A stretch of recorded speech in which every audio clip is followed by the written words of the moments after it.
Hey, Janae. Yes. Who loves orange Alan. soda? Oh no. Loves orange that would soda. that would be Kel. Well, he loves orange soda, I believe. Yeah. I do. Ooh. I felt like we had to start there.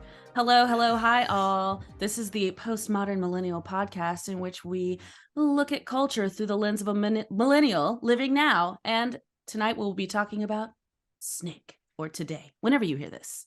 Yeah, I mean, day, night, whatever. Snick, Nickelodeon, the golden era of childhood and nostalgia for some of us who are we're a very particular type of person. I think you're like a Disney kid or a Ooh. Nickelodeon kid. That might be a hot take, but yeah, definitely a Nickelodeon kid. How about you? Both, but I think I was much more like my whole identity really was like Nickelodeon and Snick around like the 3rd to 5th grade period. I was just like all in on Nickelodeon. I mean, now that you say that, I probably was both too, but I think I went to like Nickelodeon was were the shows that I wanted to be a part of. Like I wanted to Yes. be a Nickelodeon kid, whereas Disney, I was like, this is just entertainment. Like this is for my brain and makes me happy. So yeah, I think maybe that's what it is instead of being like one versus the other. You know what? Now that you say that, like, yes, because the Nickelodeon kids, like, first of all, there was a lot of diversity and it was also pretty like unhinged in terms of like what you were getting comedy wise. It was very slapstick and stupid, but Disney was very like Yeah. polished and perfect and everybody was like beautiful and like they always were like this.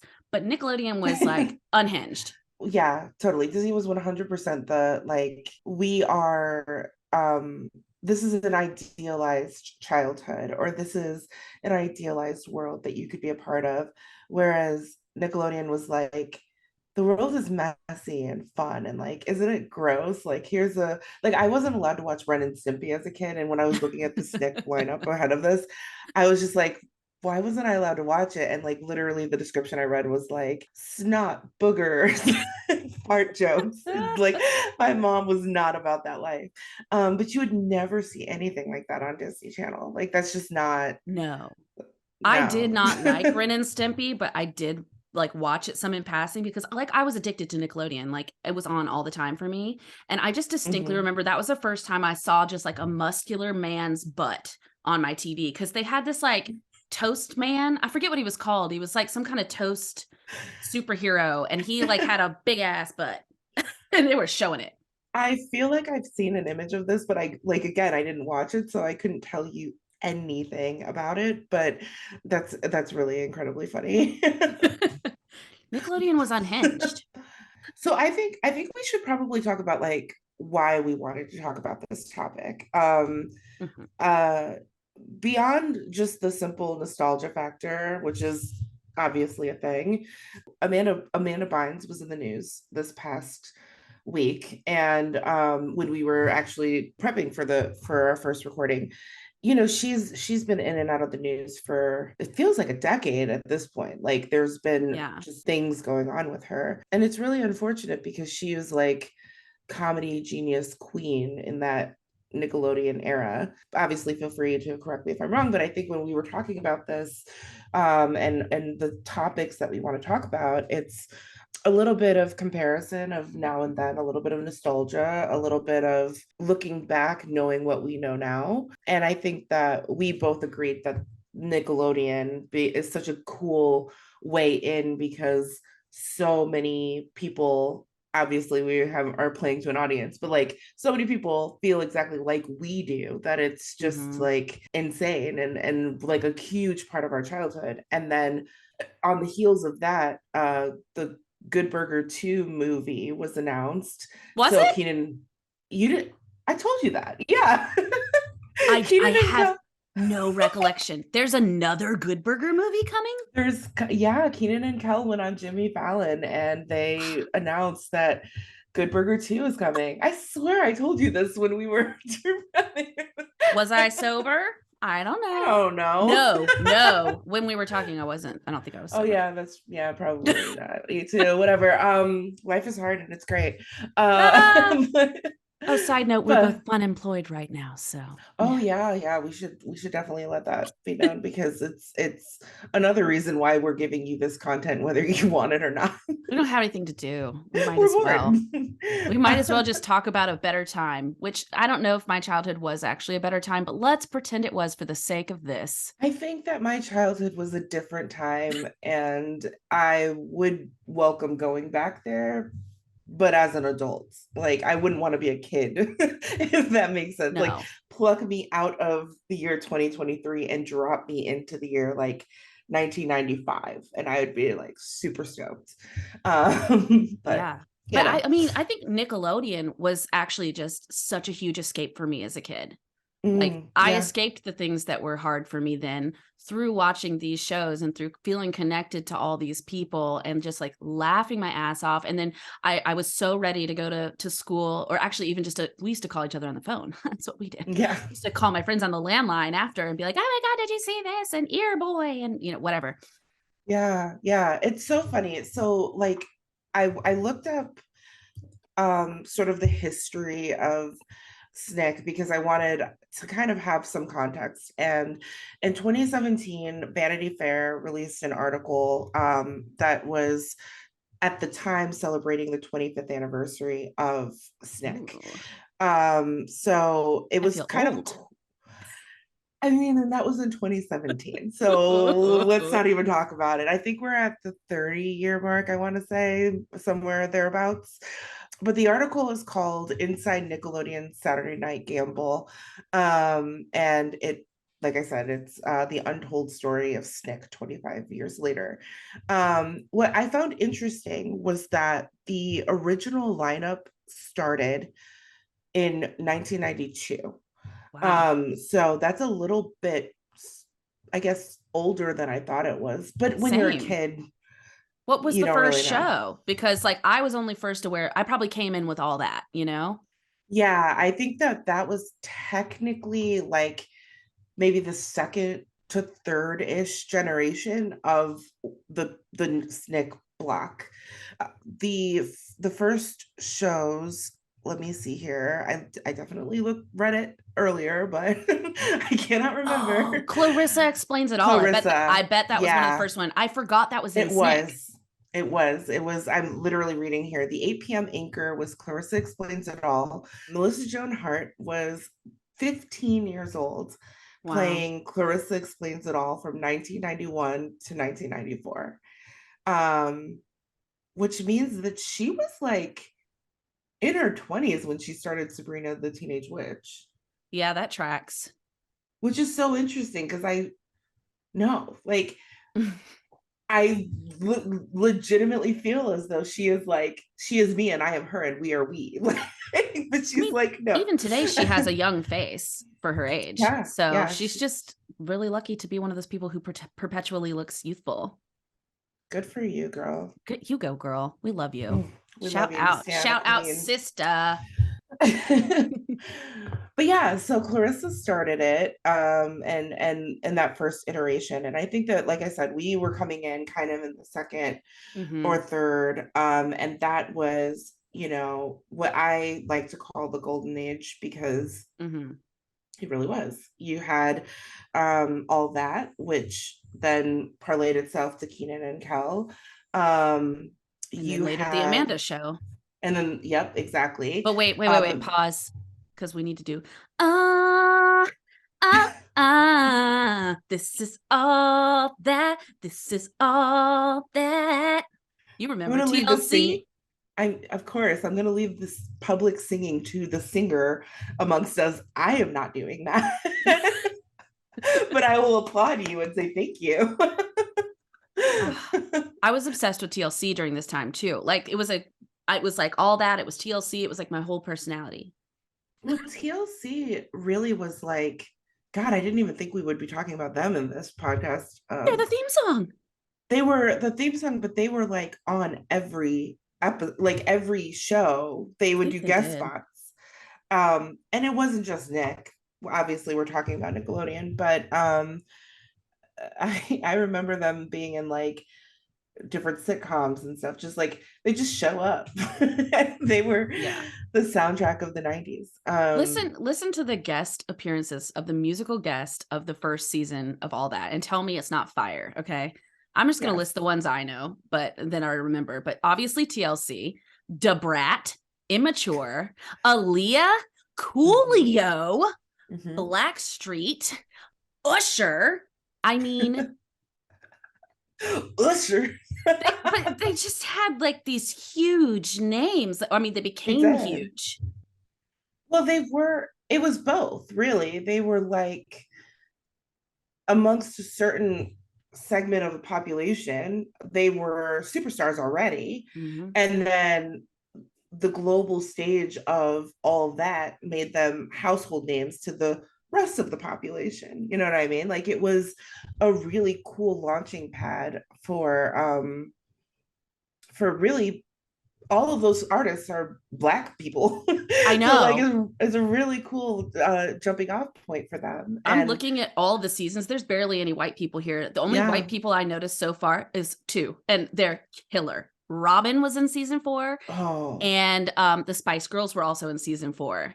of But course they guess who were. else was in season 4? Destiny's fucking Child and I Boys believe to it. Men. Wyclef Jean. Is it? Wait, Sean. Sean. I know. As soon as I said it, I was like, that's not how you say that. I'm just reading it that way. No, I Busta know. Rhymes, Salt and Pepper, Yeah. like Ice Cube, Yeah. Yeah. Sugar Ray. Okay, that's the whitest they ever got. But you know what? Sugar Ray was kind of cool for a half a second there. No, it They wasn't really Janae. were. No, Yet, no, like I'm not saying I want to go back, but I'm gonna say what was they had like one hit, one it they had was a good. bunch, weren't they? Every morning there's a halo hanging low. Yeah. Yeah, that was them. They had another one that we all know though, but I can't remember what it is. What is it? Shut the blinds, baby. Don't say the word. Is But that's that the the same one. one? Yes, and it's fucking creepy. Shut the blinds, baby. Don't say a word. It is a little creepy. It's a little creep A show, little. but I will say it was a banger at the time and people liked it. I actually never really liked them. Oh, Fly. It was incredible. It's What the heck? incredible to look back on. And like it's so funny that there is nothing that has replaced it. Mm-mm. I don't know if they could do a kids variety show and attract that kind of artistry at this point in time. I feel like I don't I think that it's kind of bringing it back to like the nostalgia factor. It's a time capsule moment, right? Where Mm-hmm. every Friday or Saturday, excuse me, every Saturday at 8 o'clock, you know, you're going to see like the big orange couch and it's like, get your butt on the seat and like you are glued in for 2 hours and that's it. Like there's no distractions. There's nothing else going on. You don't have a cell phone. What's a cell phone? Like Yeah. you We didn't don't even have have, TV on demand. You just had to catch it when it no, was on. when it was on and it sucked when you missed like something. I remember like my brother, I have a little brother and a little sister, but my brother and I are closer in age. We're like 5.5 years apart. My sister and I are 10 years apart. At any rate, a lot of this time frame really it's like me and my brother time is what I think of when I think back. And we would like take turns on commercial breaks, like if somebody needed some water or a soda or something, like Oh, you go and then like you'd have to like scream like I think it's the last one, you know, like get them to come back. Or like if sweet. mom, which this probably happened more often than us cooperating to help each other out, truly, but our mother would, you know, call us from like the kitchen or like the you know in her room or something and want us to bring her something and be like it's your turn. Like I'm not going. So it's just it was so crucial and critical to just be there in those moments. Like you had to be there. um and I it's kind of sad that like kids today don't really have that communal experience. um That's but true. I also, yeah, but I also think that maybe it's okay that like what they're losing for having that communal experience, for better or worse, they are gaining the ability to really just like truly explore their own interests and find themselves and be like, I'm an individual. And like, I don't care what other people think about me. Because like you said at the top, like Nickelodeon became so much about like a part of your personality. I don't Yeah, think that kids today are, or maybe they are. I don't know very many children. Do me you know either, any to be honest. children? No, no. Yeah. But like, I don't know. There's just something about, I mean, all that in itself is just such a cultural moment. And it was like so ahead of its time, right? Mhm. Because we were used to seeing, and to some extent, even in Snick, it was like this. Because like Clarissa explains it all. Like she was kind of a weirdo, but they were all still like really beautiful and like just white and middle class, like all the things that you were used to seeing on TV. But then like all that came around and it was just like so diverse, both in race, both in like body types, in age, in Mhm. gender. And it was like really exposing kids to like what the real world looks like versus what TV was looking like at the time. Right. Yeah, yeah. And I think what was cool about it too is, especially when you talk about the different body types and all of that. Sorry, my dog decided he wants to bring me a toy. Uh, nobody. Okay. But when you talk about this is our podcast. We're in our houses. It's fine. My dog's gonna bring me It toys. is what it is. But yeah, when you talk about different body types, I think it was really cool that like they did a lot of physical comedy and they did do a lot of like I remember like what was it, the pizza face kid, Oh, and yeah. it was like all about zits. But the thing That was about it is like, Josh, right? yeah, that was Josh. uh but like they didn't make, even in those within that type of thing where, right, like you're talking to teens and like tweens, and you know, your skin is changing, like hormones, all of that stuff, that could be a really traumatizing thing. But not only did they make it funny, but they were never making, like, Josh was not the butt of the joke from my memory. Like they weren't Mm. making fun of him being like, you're disgusting because you're a pizza face. It was more like he's living his life not realizing that he's a pizza face. And like that's where the humor comes from. And I'm saying all of this is a roundabout way. Like they were, not only was there representation in the room for these different people and these different body types and all of the stuff, but they weren't mean. Like it wasn't mean spirited. They weren't taking like, at the time, Keenan was kind of a plus size kid, and Yeah. Lori Beth was as well, And and they so were was the kid never. from Pete and Pete. I forget his name. Yeah, Danny. Danny, yeah, And he was also a like ginger, which you didn't see a lot of on TV. right, yeah, and they were never like, look at this fatto. Like it wasn't Mm-mm. that kind of humor. It was like these kids are just allowed to be funny and, really be comedic geniuses and like take these weird premises and just run with them. And it didn't have to do with, them feeling insecure or unhappy or whatever. It wasn't dramatic. It was literally just joy. Man, I love that show. Me too. And I mean, do you remember like Vital Information with Lori Beth Dinberg? Yes, yes. It was like I the weekend love that. update of all that. Yes. Oh my gosh. Oh my gosh. Do you remember the like it wasn't a part of all that, but it would happen. It was like it was the news. What was that lady's name? You're not It, talking about Lori Beth Dinberg?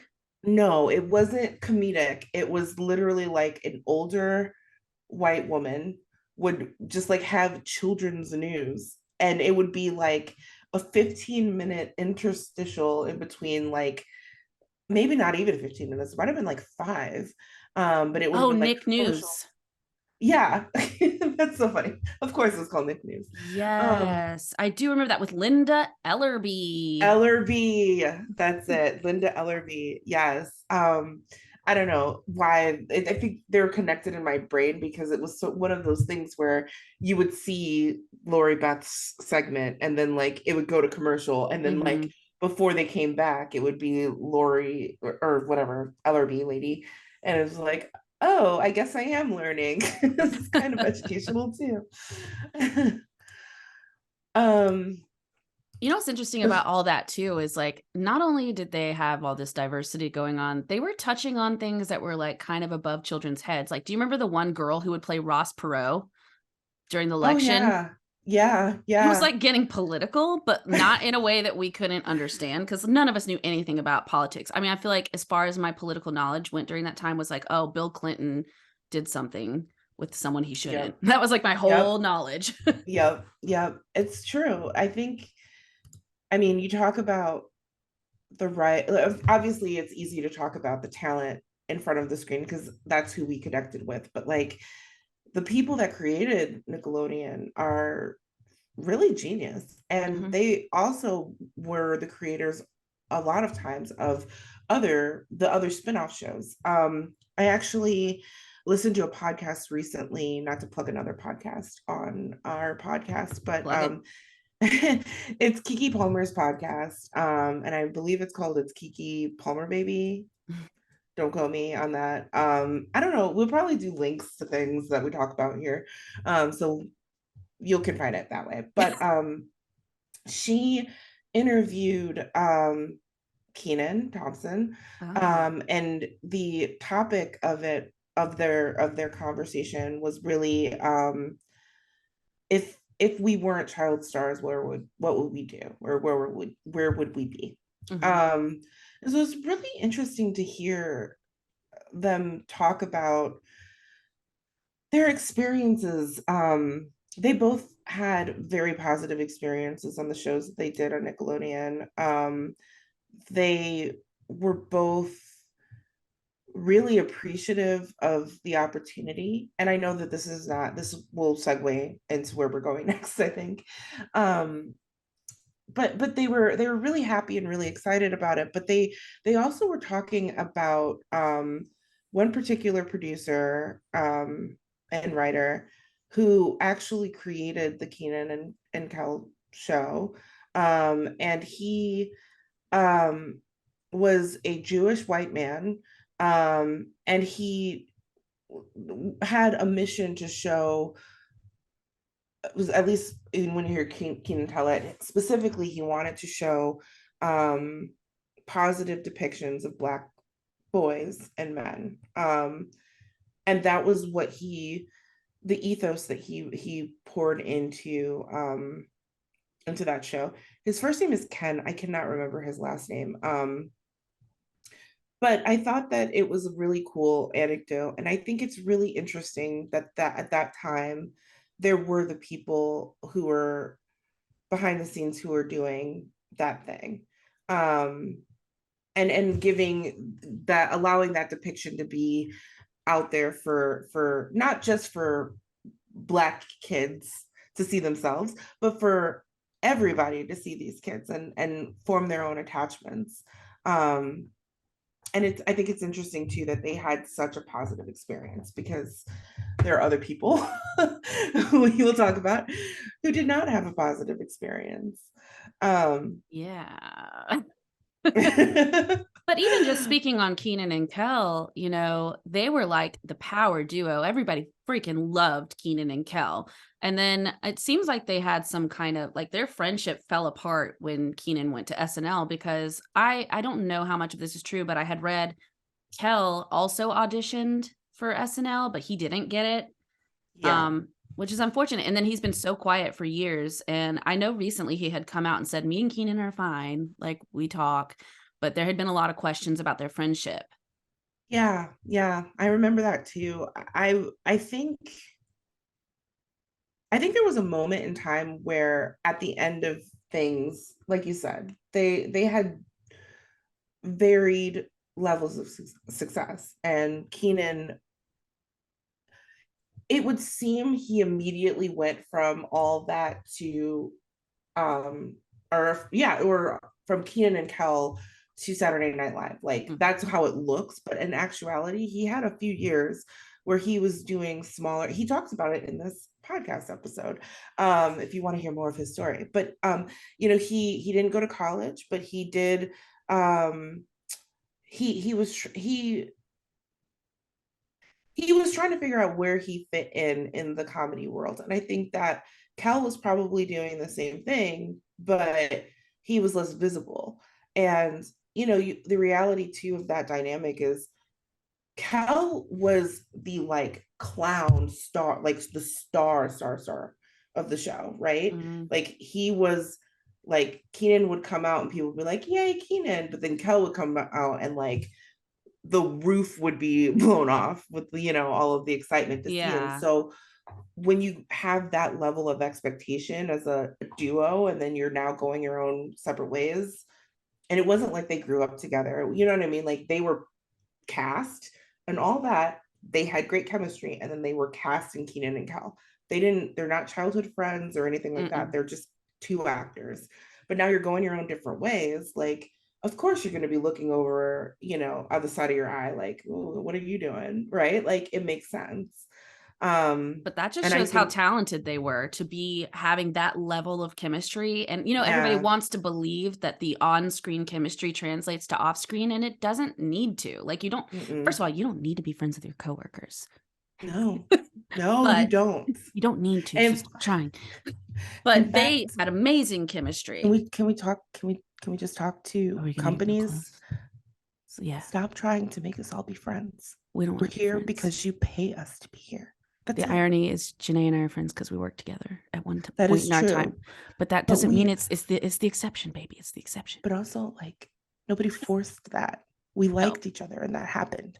Like stop liked each trying to other, make hated the job. So exactly. Stop trying to make people bond. My last job did this. They would ugh. just try to force, and it's like we're not family. If you literally the extent of our relationship is if you stop paying me to be here, I will not come here. So stop. Right. In fact, they stopped paying me to be there and I don't go there. Me too, probably because I wasn't nice enough at the retreats or whatever. So So stupid. Anyway, we're devolving. Keenan and Kel.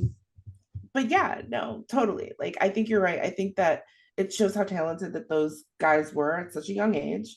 Mm-hmm. A and B, I think that I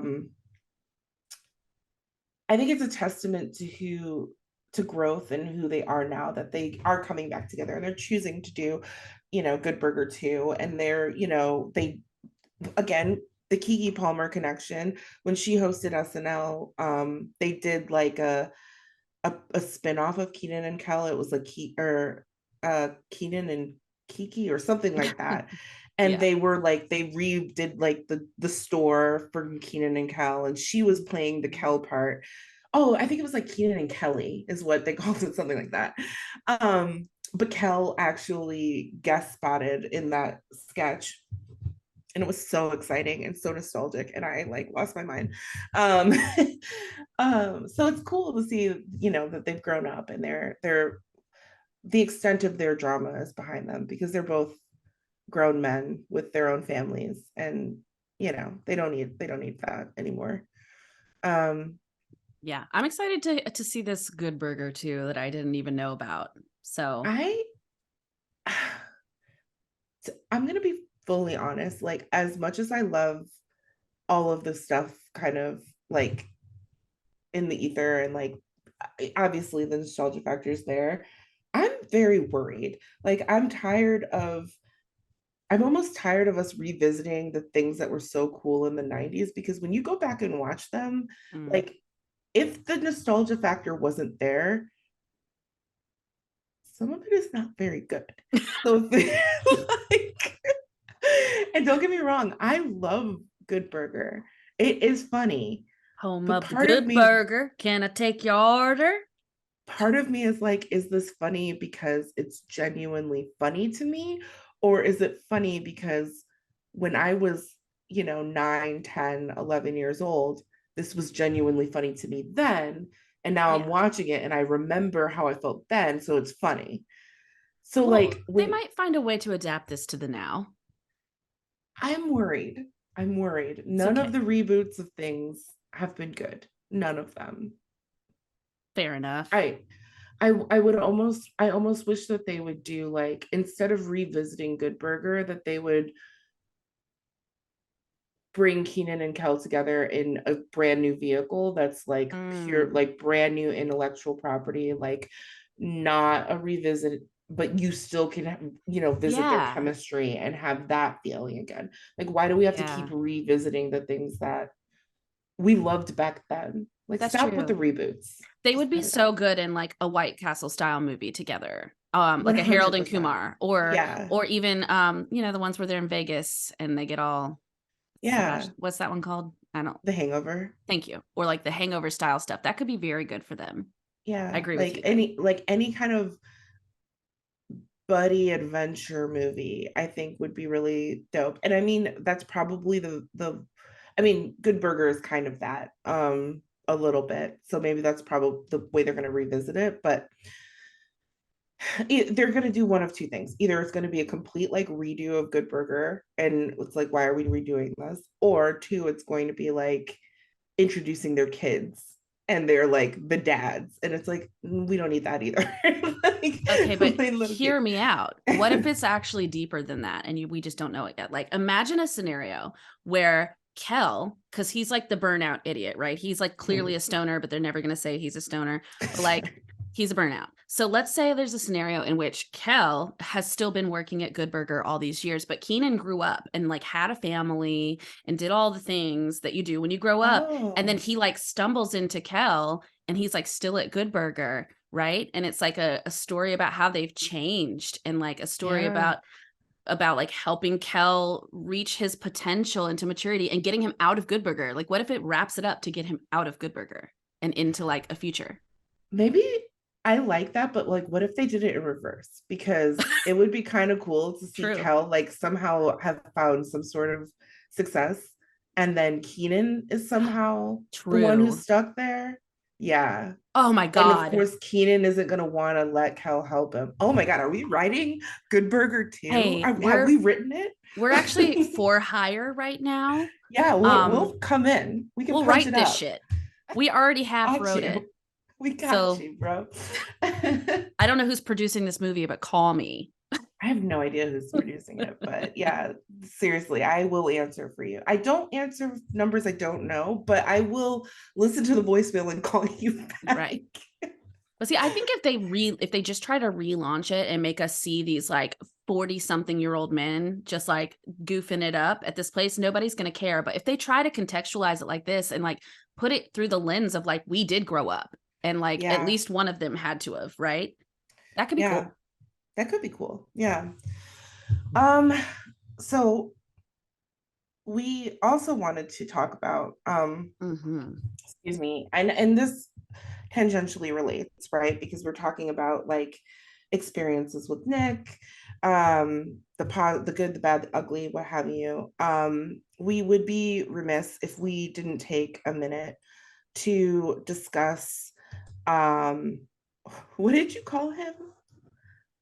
Are you talking about Dan Schneider? Yeah. Or what? Uh, Oh no, it wasn't you. It was the article that I'm referring okay. to. Dan Schneider, the Jeffrey Epstein of Nickelodeon, and I did not coin that. That is from an SK Pop article titled "Jeffrey Epstein of Nickelodeon: Amanda Bynes' Dan Schneider hot tub video goes viral in wake of actor's recent episode."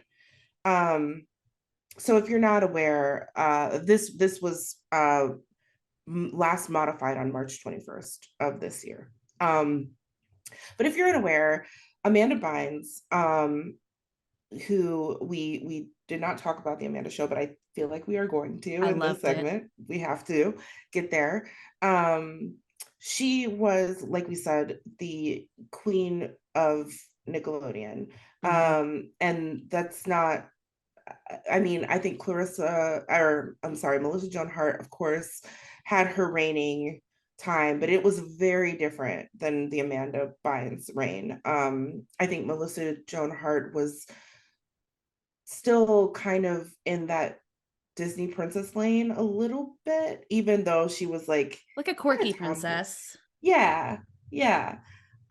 But still kind of in the world of Disney when Nickelodeon was like, oh, we need to kind of model ourselves a little bit after that. That's kind of the Yeah. middle ground that she sort of fit in. Um, and Amanda came years later, getting her start as the youngest cast member Yeah. of all that. I think she was like I 9 or 10, right? Yeah, she was a itty bitty baby. So little. That's That's me, dear Ashley. me. That's me. Oh God, I loved it. Oh fuck, she's so funny. She's so fucking funny. Um, and I truly believe that that's not nostalgia funny. That's Mm-mm. like funny. Like I remember my aunt would watch like just her segments of all that, and she loved them. Yeah. Um, but yeah, so she had her that was the beginning of her reign, and then I think she only did like 1 or 2 seasons on all that, and then she Yeah. immediately got flipped to her own variety show called The Amanda Show. Well, you know why? Because Dan Schneider was obsessed with Amanda. Let's just say it. Yeah, He was yeah, obsessed with her in an unhealthy way. I've read a lot of stuff about that relationship, and she's tried to tell people without telling people, but yeah, like it was bad. yeah. But before we get too deep into that, let's talk, just give the full timeline for her. So she did that. Um, the Amanda Show, I think it had a 3 or 4 year run. Do you remember how long? 3. I believe Yeah. 3. Okay. And then from Yes. there, she went on to star in a number of movies. My favorite one, oh, no, what's your favorite? I'm hoping it's the same one. Please say your favorite I is She's the Man. No, it's not my favorite. I love that one. Don't get me I wrong. love it. But like, It's so stupid, but I uh, love it. fuck, what's the name of the one that's my favorite one? It's the one with Colin Firth. Is it like Um, like American? What's it called? What a Girl Wants, maybe? Was that her? I'm like blanking. yes, What a Girl Wants. Yes, it's that one. And the reason why is who doesn't love a, you know, a princess fulfillment, like wish fulfillment movie? Like True. I've always just wanted somebody to be like, hey, Janae, you're a princess. Like, yes, I am. Thank you. All this thank, time. thank you for finally recognizing it. But no, I love She's the Man. She's so funny in that one. I think she's funnier Yes. in She's the Man, of course. But I think What a Girl Wants is just like my little girl heart dreams love of it. Easy A was her last major role that we saw her in. And that came out in 2010. So from there, she um, basically announced that she was retiring um, from acting, and she had a bit of a public breakdown, Hmm. I guess you would say. There were tweets about Drake, and there was I'm not No, I laughing at the know. situation. I'm just laughing at what she said, because like at the time she wasn't wrong. It was something like she wanted Drake to murder her pussy or something. It's Yeah, like, it yeah, was. and like we all wanted Drake to murder our pussy, but this was indicative of like other things that were going on, which are not a laughing matter. There was a lot of erratic behavior. She had, when she said that she was retiring, she went to New York to do fashion school. And there was a lot of just random things that were going on. Um, she was seen in public, in like the middle of winter in a bra and like a coat, and like She there started a was fire in somebody's a driveway. fire, and somebody, that was when she went back to LA. But when she was in New York, it was a lot of like Yeah. random sightings of her with like really bad pink wigs and just Hmm. things that people were like, is she okay? Like, what is this? Is it drugs? Is it what's going on? And then she came back to LA because she was like, it was a lot in New York. She ended up, like you said, starting a fire in somebody's driveway, um, being pulled over a bunch of times for erratic driving. And Yeah, then face tattoo. that happened later. Yeah. Um, I know my girl's history. You do. So she ended up in a conservatorship, Mm-hmm. and it was, I don't know the details of her conservatorship, and I know that you know a lot about Britney's Yeah, I know about conservatorship. Britney's. But the point of a conservatorship is truly to help someone when they are having when they're incapacitated, when they're Mm-hmm. not able to take care of themselves as an adult. That is the purest form of what you want a conservatorship for. And it's supposed to be a limited amount of time. And it's supposed to be people who you trust, and who, care for you. And that is the intent of it. And Yeah. Amanda's conservatorship did end within, I believe, 3 years, something like that. She's no Mm, longer under the conservatorship. I think it was more than that, but still, it did end. Like, there wasn't Yeah, this big, like, nobody had to free her like they had to free Britney. And there's also exactly. a huge difference in their conservatorship in that Amanda was not being forced to like work at all during that time. Like, nobody was sitting there Right. being like, no, you're going to go make this money. You're going to go work. You're going to go do all this. They didn't make her do that. Whereas Britney, they worked her like a dog.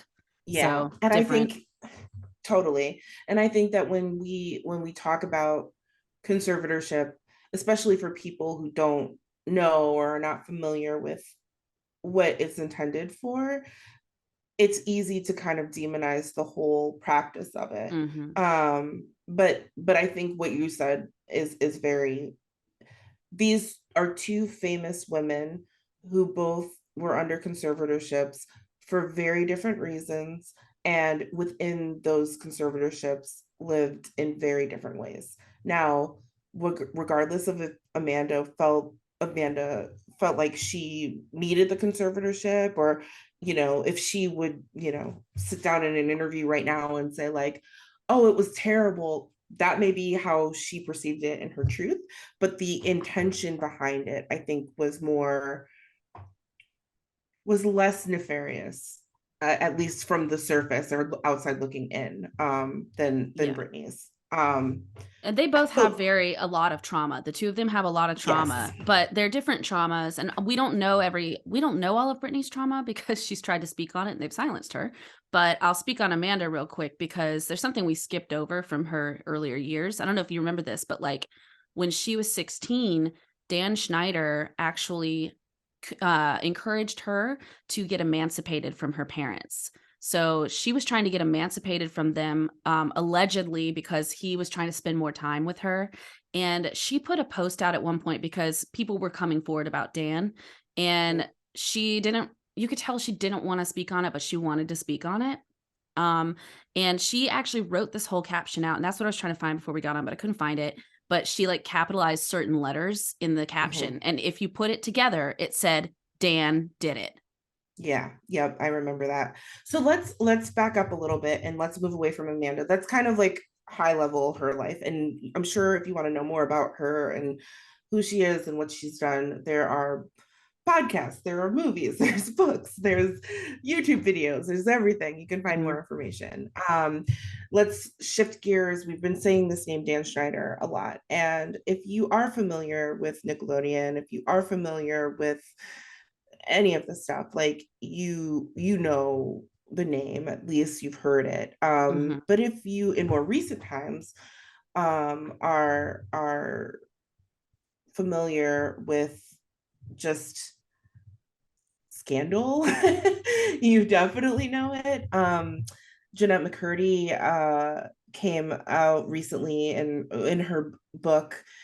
She did not name Dan Schneider directly, Mhm. but she did talk about a producer who did very inappropriate things to her and her castmates when she was in iCarly as the amazing Sam. That was not a Snick show, right? That came Mm-mm, well that came after Snick, later.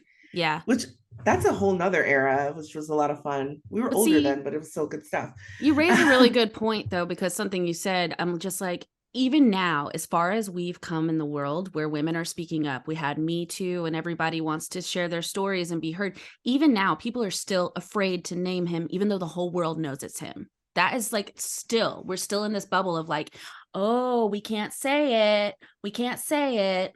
I think it's less about him and the power that he wields at this point, because he's not really, he's not, he still has money. He's not in jail. He still has He prestige, should all be in those jail. things. He 100% should be. I bet you all the statute of limitations are out though.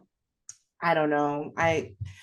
But all of that to say, like, he is, um, I don't think it's about him as much as it's about the people that were around him that enabled him. Mm-hmm. Those people are still very much in play, still very much in power. And I feel like True. those are the people that do not want to have the questions asked to them, like, what did you do? What did you know? And what did you do? They don't want to address that. So it becomes a okay, we're not going to talk about Dan Schneider, in a hot tub with Amanda Bynes. Like, we're not going to talk about the weird parties that he had and how, the booze that he was giving to these What about underage all the feet kids. shots in his children's shows because he We're has a we're foot not fetish?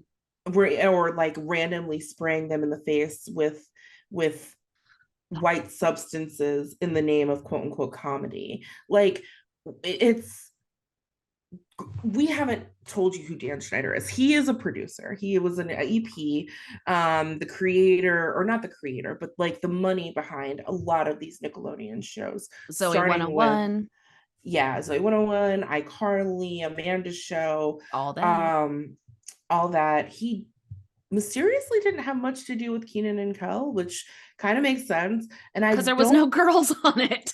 well, there were, well, later seasons I'm there were, sorry, but I'm yeah. laughing. I laugh when I'm uncomfortable. Can I just make this really clear? I laugh when I'm uncomfortable, and I'm very uncomfortable with that thought. I don't actually think it's funny. No, ditto. I am the same. We are, you and I, same. And I think by the time that I didn't watch Kiki Palmer's show, it was, oh crap, what was it called? I think I was just a little too old for it Yeah, at I that don't know her point. show. Um, at True Jackson VP, that's what it was. Where she was like excuse me, she was the owner of I want to say a clothing line or something. And so she was like the big boss. I did watch a couple of episodes of it now that I'm talking about it. But I think by the time she came around. Oh, you know what? This is so stupid and I'm so sorry. I just saw the guy's name. I said before that there was a producer whose name that worked with both Keenan and Kiki, and they liked, and I think I said his name was Ken, but it's Kim. Ken. No, Kim. Yes, it's Kim. Well, Kim Gordon. It's a man. It's a black man. Yeah. I looked at his picture earlier because you had said it No, was a no. Jewish man. There was another guy. I think it might be Andy Gordon. Is who I'm thinking of. Um, Anyway, I'm so sorry. Don't fact check me here, guys. Yeah, it's Andy Gordon. It's Andy Gordon. It's Andy Gordon, guys. It's Andy Gordon. I fact checked myself. So that's the guy. But Kim was the actual EP who created it. But like Andy Gordon was he's another producer that really Gotcha. like backed it and like fought for it at the network. And again, they talk about that a lot in that podcast. Anyway, getting back to Amanda Bynes, getting back to Dan Schneider. He he's he's done a lot to a lot of a generation of women that were in Nickelodeon's halls. Like, they went through, they graduated, but like by the time Kiki Palmer came, Dan Schneider was out of the door, essentially, like not allowed to work on things anymore. Um, he has not been formally charged with anything, as far as I know. It's been a lot of conjecture, a lot of people going through, looking at things and saying like, that's really fucked up. Yeah. um But, you know, Did it's one of you? those things that it was like an open secret for a lot of years, the same way the Weinstein stuff was. And when we went back later and we saw people making jokes about it at the Oscars, like years before we knew, and we were like, oh my God, did everybody know this? The answer is yes. I remember years ago, before anybody accused Dan of anything, before Amanda Bynes, like before Jeanette McCurdy, all of that, there was like Reddit thread upon Reddit thread about it. And like, if you were on Reddit, you know, you probably saw it, because Reddit loves like digging into pedophiles and finding them out. They just do. And they're great at it. But like, there was all these stories just for years and nobody said anything. Why do you think? I mean, I know we already talked about the power and like the people who don't want to answer those questions, but like, and I don't want to get into, victim blaming at all, not even touching that, but even like the families of these kids, like, I don't want to get into blaming them too deeply either. I mean, I think that Jeanette McCurdy would say, fuck you, mom, Yeah. when it I comes to some mean, of that stuff. But like,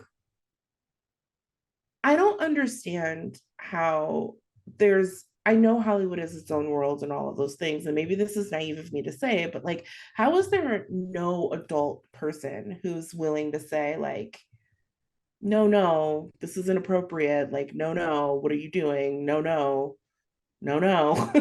Like, why is that not a thing? I just think like Hollywood is just so dark, honestly. And the thing is, it's like, I know you don't want to victim blame, and I wouldn't ever blame a child ever. But I'm Mhm. looking at, there's rumors. These are unsubstantiated, so please don't at me. Like, but there are rumors that Dan Schneider is the actual father of Jamie Lynn's I've first heard that. child from Zoe Yeah. 101, and that they covered it up. And that sounds impossible to believe. You would think no family would do that. No family would be like, yes, we'll cover this deep, dark secret up. But then you look at the Spears and you're like, they absolutely fucking would. Look what they did to Britney for so many years. And they're still digging their heels in and being like, no, we are good people. Like, they would do that. And as far as I'm concerned, and again, speculation, this is not a fact.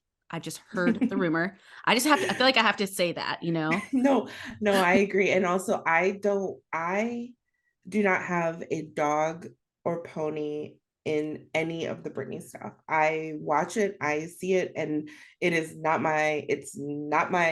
is an Alan thing. That is not a Janae thing. No. I don't know. And I I'm swear I hearing won't it and always I'm be like, bringing yes. it up. It's just really No, no, no, relevant no, no. here. No, no, no, no, no. You bring it up when you want to, and I am here to support you. But if you're asking me my thoughts and ideas about, I got nothing. I know nothing. I know what Alan tells me.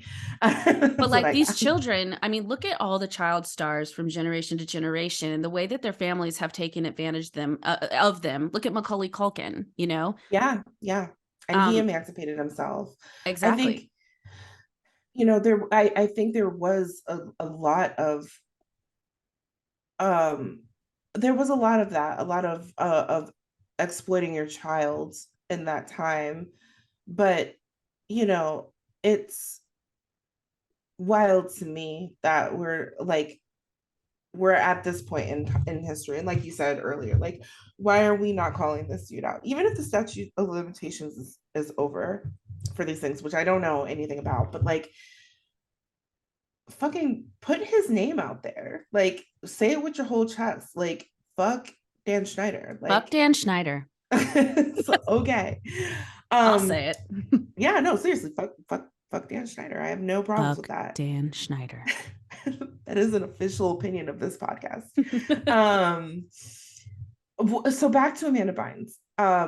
At current day, the latest that I've heard about what happened with her was on uh St. Patrick's Day. Mm-hmm. She was wandering around the streets of LA, Mm-hmm. and she was captured on video on some TikToks actually. Yep. And she, with strangers who are like, oh, I'm here with my girl Amanda. And she was looking very despondent and like just kind of like out of it a little bit.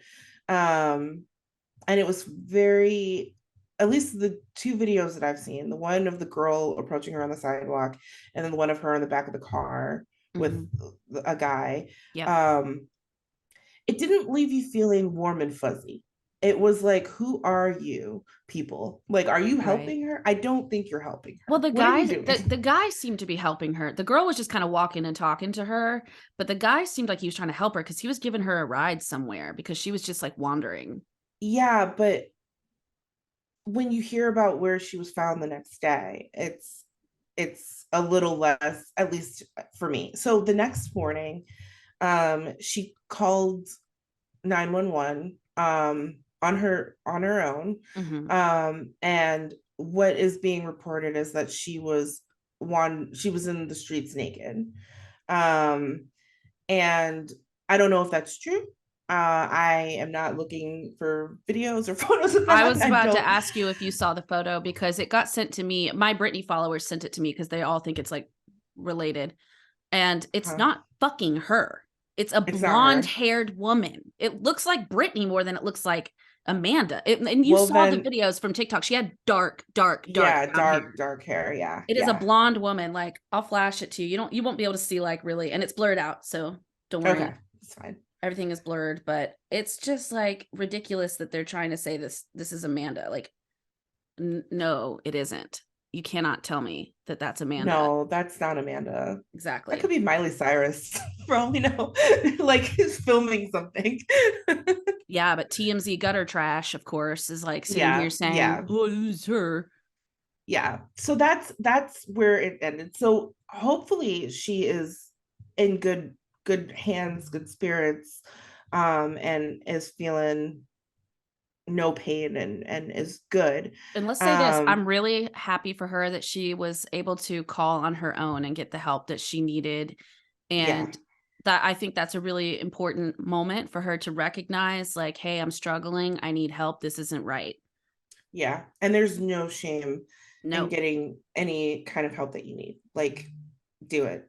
Get, it's your mental health is everything. So do what you need. But how does this all relate, right? So like clearly we're talking about Dan Schneider, we're talking about where Amanda is now. We've talked about Hollywood keeping these secrets and not naming it what it is. But to say that this is completely Dan Schneider's fault where Amanda Bynes is, like, we don't know that. We don't Mm-mm. know No. all of those factors. Like, we don't know. And she hasn't explicitly said anything that's happened to her. We just know what we've seen. We've known the like breadcrumbs that have been laid out. Um, and we know that Hollywood is keeping this unspoken secret, but it's really fucked up. Like, we just need to protect children. Like, just keep your hands off of children. And also, if you are around children, protect them from people who may want to put their hands on the children. Don't let the children be the children.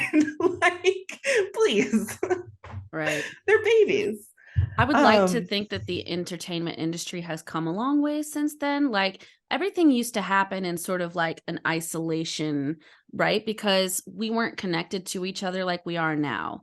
Like we weren't getting behind the scenes stuff on TikTok from people. And mhm. like we weren't able to connect with each other. We had to call each other's landlines. That's how we talked. You talked in person and you talked on the phone and that was it.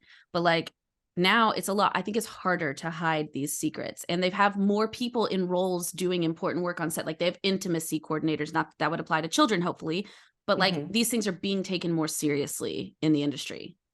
Yeah, I I agree. hope. And I hope, yeah, I agree and I hope. I also think,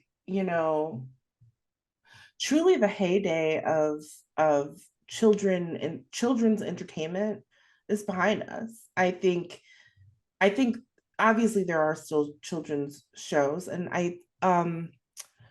oh goodness, what's her name? She was the youngest daughter on the show Blackish. Um I don't know her name. she is an amazing young woman. I think she's just 18, but she's Mm, produced she did a movie with Issa Rae. I love Issa And Rae. I can't even talk about that right now. I can't go on that tangent. How much I love her. If in case that wasn't clear. Yeah. If you're listening, that was not discussed. That was joy. Um, But at any rate, she's producing a new Disney show. I think it's called like Saturdays or something. It's about like a skate rink and the little like tweens or whatever. Mm-hmm. We clearly are not the target demo for those, for the channel anymore, and for, you know, that Mm-hmm. entertainment. But I think I don't know of a pervasive star that has come out of Disney or Nickelodeon, but since we're talking about Nickelodeon, since what, like really Kiki Palmer was probably the last one. Maybe Zach and Cody. Well, Disney has a Oh, few. that I was mean, Disney. yeah, I was gonna say. I mean, I know Disney has a few. I mean, Ariana Grande seems to be doing all right, right? Yeah, Demi Lovato's yeah, had her struggles. All of them have had. I mean, Miley's all right now. Um, so I guess it's possible. yeah. But I'm thinking like specifically Nickelodeon, and all of those people were Mm. Disney, right? Yeah, yeah, yeah. Like I don't think, Who came out of but even, Nickelodeon? but also, but that's still. I would say Miley. Like I watched her show. What was the show called? Hannah Hannah Montana. Montana. I watched Hannah Montana. So like that was still kind of, it was late in our generation, but it was still like Mm-hmm. we were in high school. Mm-hmm. Even Demi and Ariana may have been when we were just in college, but I'm thinking like the past 10 years. Yeah. I don't know of anybody who's come out of that. And granted, not the target demo. So if we're wrong, please tell me and I will look them up and be like, okay.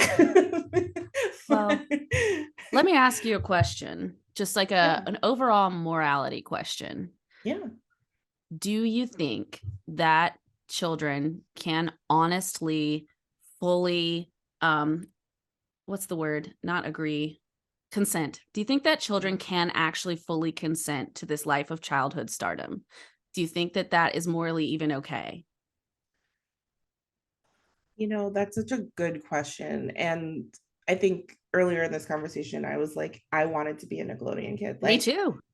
I wanted to be an actor, like an Me too. actor. I still, um, I said I wasn't going to tell anybody this because I don't know if I'm going to do it. But I was looking up acting classes because I was like, I haven't done a play or anything in a really long time, and I would really love to. And it would be kind of cool. So I'm thinking about it, but I'll let you know Beautiful. what happens. Um, I'll come support you.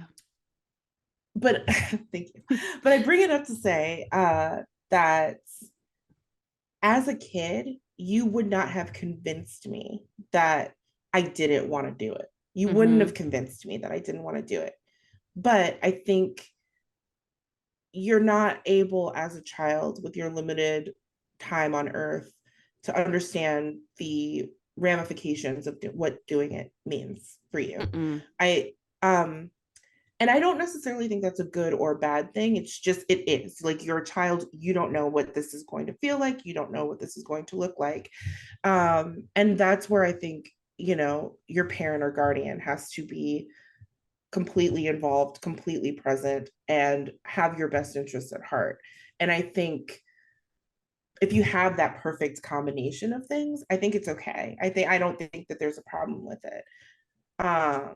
But I think that's putting a lot of pressure on the people that gave you life to do the right thing on your behalf. And you don't have to take a test or or you know, get a grade to be a parent. And there are a lot of people out here who are having kids for whatever reason and that fall into this. And I say that as somebody who doesn't want kids. Um, but they're doing these things, and it becomes exploitative. And so I think that that's when you're violating your child's rights and their sensibilities. But all of that to say, like, morally, is it right? I don't know. I don't Because think it's wrong. I don't think that you can like fully understand. I don't think any of us can fully understand what fame feels like until you're in that position. I think it's Yeah. completely unfathomable. Like I can only speak to like what it felt like to suddenly have a TikTok following, which is fucking nothing, nothing compared to what these child actors experience. And it was overwhelming. And I could see how it could be completely damaging to a developing brain. And this is like times 1 million, you know? Yes. And I Stresses think me out.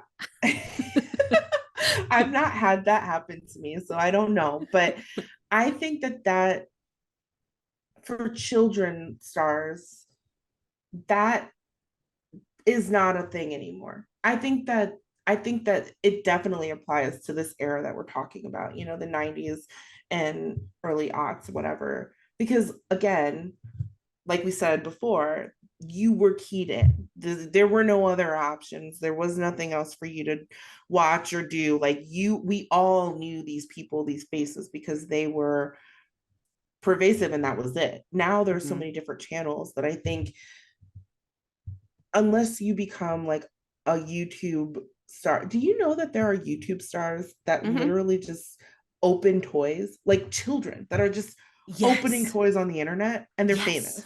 I watched one the other day and I hated it, but I really wanted to know what that like pooping unicorn toy was because the Black Eyed Peas sued them and won. And I was like, what does this toy do? Because they ripped their song off, my humps, my humps, my humps. But they go, my poops, my poops, my poops. It's a direct ripoff. So yes, I did watch an unboxing. And I was like horrified because it was just this little girl like, hey guys, oh my God, I'm here with the pooping thing. I have never watched one of those videos. Oh my God, you know who I just remembered? Jojo Siwa. But she wasn't on either, was she? Wasn't on what? Like Nickelodeon or Disney? No, she was on Dance Moms. I didn't even watch that show, but I know Jojo Siwa is like, I feel like she's probably the last one that I can think of that's like post our childhood. You know what I mean? That like blew up out of nowhere and it's like, who the fuck is this? It would be her. Bieber as well. But didn't Bieber come up with like Miley in them? Kind of, but like isn't he younger than us? I mean, felt too old for Bieber when Bieber was hot. That's what I'll say. I was like, yeah, no, I felt way too old for him too. But I'm thinking, I'm truly trying to separate like our school age television and like what that looked like to our adult, like who when we were firmly adults came onto the scene and these kids would be like, I know that person, that's my bitch. And I feel like it's Jojo Siwa because she is like, everybody fucking knew her. I still don't know what she does. Like I know she's dances, but like what does she do? And I just remember I would be like encountering her videos with like when she was in their ponytail era and like all of that. And then I remember hearing about her again when she came out and like everybody's like, what about the children? It's like the children are gay too. It's fine. Like, they are. Some of them are, some of them aren't, but I think a lot more of them are than they are. Whatever. Like, for real. It's and I only say that because I think I feel like I'm straight, I'm hetero, sorry, but I think that if there was more representation of queerness when we were coming up and even like generations before, you would find more and more people coming out as gay and queer because there's more acceptance and warmth. I don't think that things are making the children gay. That's not the argument here. The argument is being queer, gay is more accepted and more visible. Therefore, people are more comfortable owning their truth earlier and sooner. That's my soapbox moment. You know what these people who are like, there's like the whole group of people who are like, we don't want gay stuff in our kids' content because we want to shield them from that. And I'm like, honey, you can't. And do you know what happens? Because I am not straight. I would identify as like pan or something like that. Like I don't have a preference. And I became aware of those feelings really early on. The earliest I remember was Little Mermaid. So I bet you're real excited about the reboot. No, because that's a child. So, and I was a child then, so that was okay. She's Well, in the story, she's 16, and that's how she'll The remain to be. actress is a I full know. adult. I know. Anyway, I know. continue. Not the point. And then the other time was Titanic, because I was that was actually the most confusing movie for me, because I was like all in sexually on both leads. I was like, I don't know what to do. Both of them. What does this mean? But anyway, my point of this is going to be like, that content wasn't necessarily available to me, but I was finding it. I was going and finding it where I shouldn't have found it. And I was like, Yeah. we could talk. This should be a whole episode of like the safety on the internet when we were children.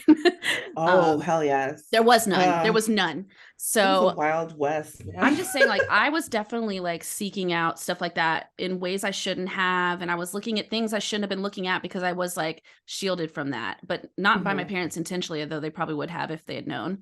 I just don't think you can protect children from their own feelings. Like, you should be sitting there trying to help your children understand their feelings and like work through them, not trying to like protect them from the feeling, because you're just going to go way further in the other direction. Yeah, I hear that. And it does kind of relate back to the final question, and then I think we should wrap because we talked a lot today. Yeah, we did. But I when we talk about the morality of it, I think that listening to your children is a big part that I didn't talk about in my answer. Like, I think that the minute that your kid is like, I don't want to do this anymore, not like I don't want to do this today, because like, kids are going to be like, I don't want to, but like you start noticing the pattern, and when they're saying no more than they're saying yes, and you're trying to coerce them and this sounds nefarious, but like parents do it to their kids all the time. I distinctly remember my mom being like, if you do X, Y, and Z, then I will give you blah, blah, blah, because like it's just easier in that moment than being like, just do the thing, kid, when you're talking about making them or having them work and doing that. I think that you have to make a concerted effort to listen to them. And if they don't like it, if they don't want it, if there's somebody that's even not even talking about having children work, but children in general, like if my mom always said this to me when I was growing up, like, you tell me if somebody makes you feel uncomfortable and you tell me why. Like you have to listen to them and be keyed in, and then you're at least doing the protective thing, right? Like you're trying. But I think, the people that need to hear that message are not going to be listening to this podcast, and they're not going to be giving a shit about it. It's like they just want the money. They want the money. They see the dollar signs, or they want the prestige, or they want to be like at the Hollywood party. And it's like, go fuck yourself. Who cares? Yeah, I agree with that. I think fame is just like, I don't want it. It's dark. It's too dark. I've always said that I want to be famous in certain circles. Like I want to be well known for the thing, and like have people be like, oh, you want this thing, you should see Janae. Like that's that's a perfect level. I think that's more notorious than like famous, right? Like to have notoriety and do something noteworthy versus being like, what is she eating for breakfast? Who cares? I don't eat breakfast. Like, it's fine. Yeah, I'll just say this as my final thought about child stardom. I don't think that they can consent to it, because I don't think there's any possible way they could fully understand in their brains what they're signing on for. Therefore, they cannot consent. And I don't know how to get around that, because I don't think at this point we can just stop having children in media. Like that's not going to work. But I do think like we need to be working on ways to protect these children that we haven't been in the past. Yeah, I would agree with that. So I guess in conclusion, we did a whole long rambling Snick convo that took us from the highs and euphoria of the early days to the lows of Dan Schneider and child stardom and what that means. I feel like people are probably going to think that this is like, well, they're probably going to see that it wasn't very well curated from all the Googles that we had to do. Who cares? I don't care. But what I hope people understand is that this is how we talk to each other. Like we happen to have microphones and headphones on right now, which is not normal, but like these meandering things where we talk about, like, literally you've heard us say, and both of us were like, we can't even talk, we can't go to, because we're not trying to talk to you for 4 hours We today, would. but we could. We could. So I guess thank you for joining us in our first episode, and you know, bear with us. We're getting it together. It'll get better and better, or it won't.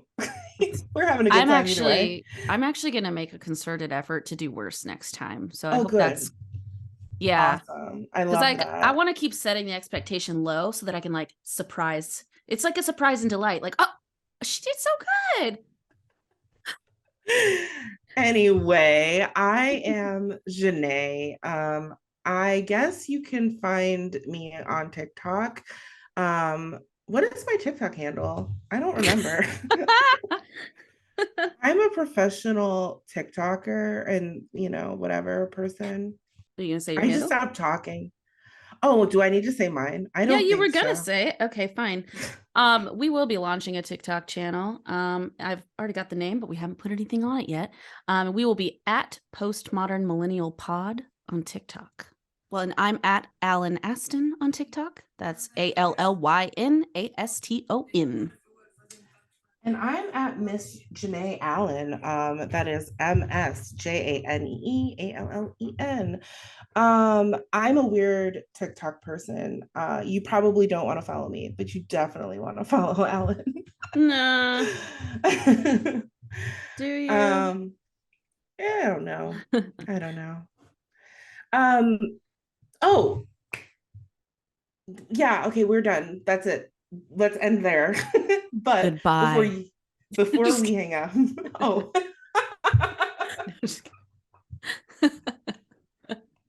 we can't keep on topic. It's not possible. So it's not possible. Okay, like formally and ADHD. formally ending this. I'm what I'm trying to do, and I don't care if you keep this in or out, but what I'm trying to do is like end this, like give us an end so that we can then go back and do our teaser. Um, Oh, so we should say like something like, and explaining the that's how the podcast. cookie crumbles. No, No? good, Okay. good God, no. And that's Okay, what makes millennials cry. I mean, bye.